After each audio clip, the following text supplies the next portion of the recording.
Maayong adlaw sa tanan, maopya na adlaw sa atong mga kaigsuonan tribo.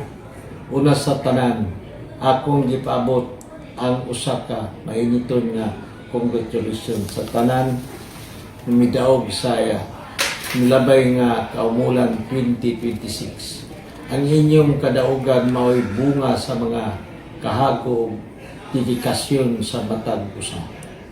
Akong gipabot usab ang akong kinasing-kasing nga pagpasalamat sa tanang misuporta sa San Fernando Latina, gayud ang tanan nga miapil.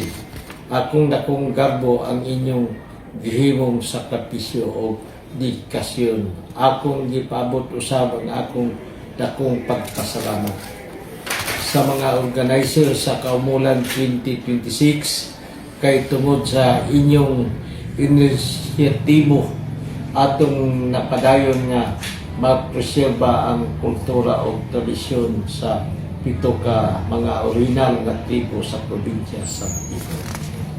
Ang Kaumulan usa ka selebrasyon sa atong mga kaigsuonang mga lumad. Isip inyong amahan sa lungsod, akong ipadayon ang pagpaningkamot aron mapauswag pa ang atong mga katribuhan nga tikuhanon o matigsalog o sa katawan sa lungsod sa San Fernando. Pinaagi sa pagserbisyo kaninyo sa matag adlaw kay akong tinguha nga walay usa sa atong mga katawan nga dili maserbisyohan. Apan duna kitay mas mahinungdanon nga mga isyu nga atong giatuban karon kini mao ang kamahal sa mga krudo, gasolina, o kulangon sa supply sa atong tubig tungod sa grabe nga kainit nga negosyo nga naepektuhan. Mga nawagan og trabaho ang seguridad sa matag usak tungod sa illegal nga droga.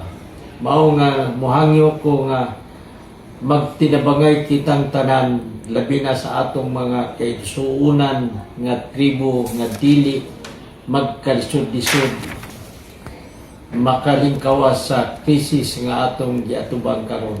Pinagi sa atong pinag-iusa og tabang sa kitasan mula kita sa atong paningkamot. Asinso San Fernando.